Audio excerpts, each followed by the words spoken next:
You go to edit your host file, save it, and you get a message that you don't have permission. To get around this error, click on the Start menu or the Windows key. Search for Notepad. This will work in Windows 7 or Windows 10.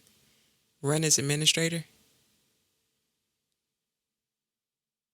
Click on File.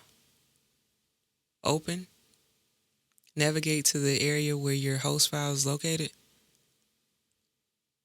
Click on All Files if you don't see it. Make whatever changes you need to make.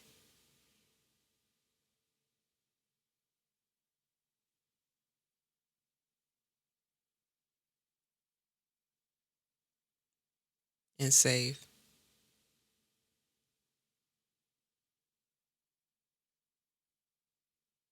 You can verify your changes by going back